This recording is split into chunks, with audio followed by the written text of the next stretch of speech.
Hi guys, welcome back to my channel. Today we'll be talking about postnatal care, and I want to look at postnatal care under four subheadings: your body changes, your relationship, healthy living, postnatal blues, and postnatal depression. So your new baby has finally arrived, and it's such a rewarding feeling, but it's also very demanding to care for a new baby. It's easy to forget about your own health as a woman in the middle of all the excitement of a new baby. Everything and everyone around is focusing on baby, with no one giving much thought to what happens to you from then on. So let's talk about the body changes. You are bleeding. It's called lochia. It's the lining of your womb being shed. And initially after birth, it's red and it's heavy like your regular monthly period. But over time, it will reduce and become more brown or pink. And after about 2 to 3 weeks, it becomes creamy, clear, and it eventually stops. So if for any reason at all you notice a bad smell, from the blood, or you're bleeding unnecessarily heavily, you need to go see the doctor because you might have an infection. Your next period might start within the first 6 weeks, although if you're breastfeeding, it might be delayed. Also, you may feel some mild contractions and pains after delivery. This is because the uterus is shrinking back to the size it was before you got pregnant. So painkillers like paracetamol should help relieve that pain. Also, you might be torn around the area of the vagina opening, or you might have even been given an episiotomy and have stitches. So you would definitely feel sore and uncomfortable down there the first few days, and paracetamol will also help to relieve that soreness. If you've had stitches, it usually takes about 2 weeks to take out. So make sure you clean the area every time you go to the toilet. Avoid being constipated and drink lots of fluids. In fact, the fluids will help your urine to be very diluted. You know that stinging feeling you get when you go to the toilet. So when your urine is diluted, then you don't get stung on your stitch, when you go to the bathroom. Also, if you had c-section, you might feel like it's taking longer for you to recover, which is very normal. Your doctor will continue to examine your wound, make sure it's healing, and then on the fifth day thereabout, your stitch will be taken out. Now, the main thing with a CS is to remember not to overstretch yourself. Don't lift any heavy objects. Don't drive in the first 4 to 6 weeks. You would also notice after your delivery that your breast would change and begin to prepare for baby to be fed. This happens whether you intend to breastfeed or not. So it's very important to wear a well-fitted and supportive bra. If you're breastfeeding, you may wish to wear breast pads. Also, if you desire to breastfeed but you have difficulty with baby latching on, you might want to seek help from your midwife or your local lactation consultant to teach you the correct way to latch baby on the breast and have a successful breastfeeding experience. If you're feeling very tired after having a baby, this is very normal. So make sure you sleep when baby is sleeping.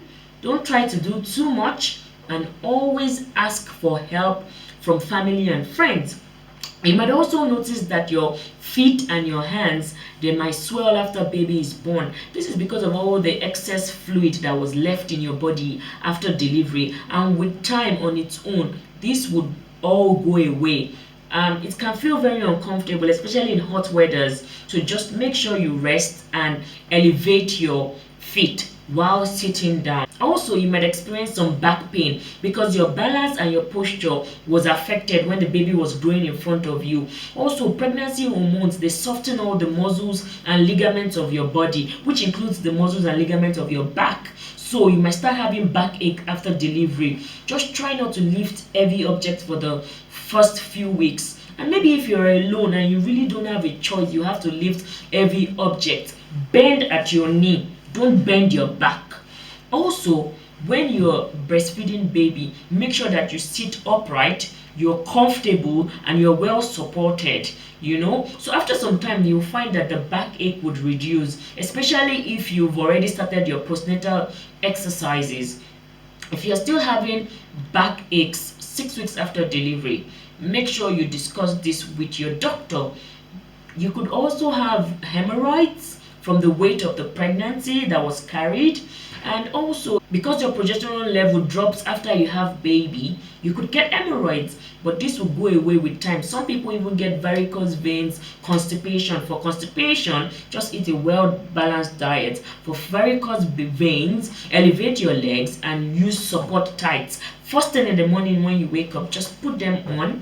And you might also notice your skin or your hair has changed in pregnancy. In fact, it's different for, like, some women would have nicer hair and skin, while some are the exact opposite. So just use your regular hair products that worked for your hair type before you got pregnant. If you develop stretch mark, dark lines on your abdomen, don't worry about it. This would fade with time.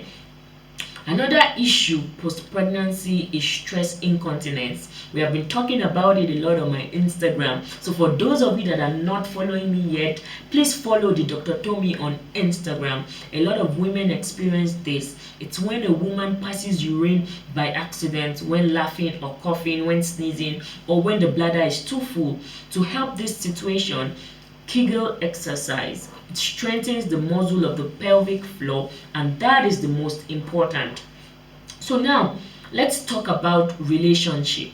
A new baby will change the life of you and your partner forever. And we sometimes find it easy to forget that. And in the early days, just after baby is born, men also experience emotional stress of parenthood. In fact, as strongly as mothers do. So let's remember, if we have any couple that just had a baby around us, let's offer them our help, because they are going through so much stress at that time. The new parents should make sure they talk to each other, not other people, if you get me. Communicate with each other, tell each other how you feel, ask your partner how they are feeling, and how you're both finding it difficult to care for baby, and support each other first. Try to create time together without baby. And I know it sounds harsh, leaving a newborn not up to a week old, but please do have time together with the baby, but also have time together alone. Ask a friend or relative to look after baby, even if it's just for a few minutes, and get that alone time.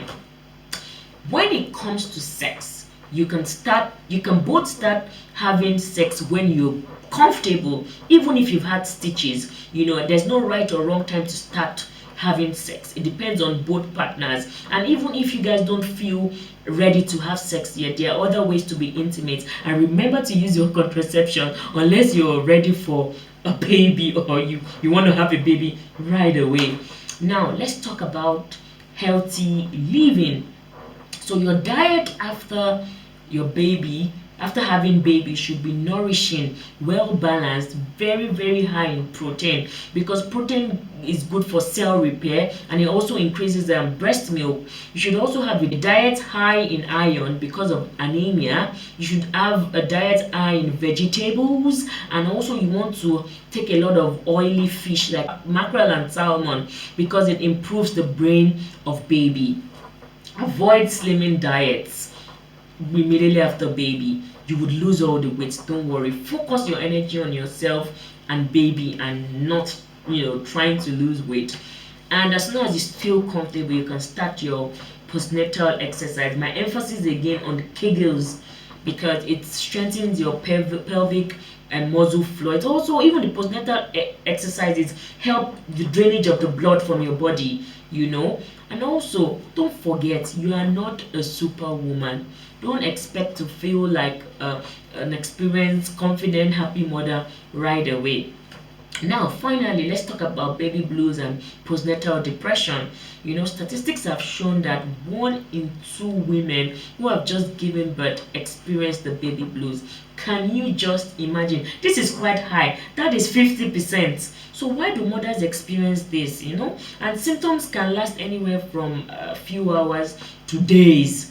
And symptoms are like being emotional, upset, crying for no reason. It's difficult to cheer them up. They feel anxious and tense for nothing. At times, mothers post delivery will have pains for no reason, no medical reason for the pains. They almost like the pain is not even there, but they are in pains and they feel unwell. Mothers also feel very tired all the time.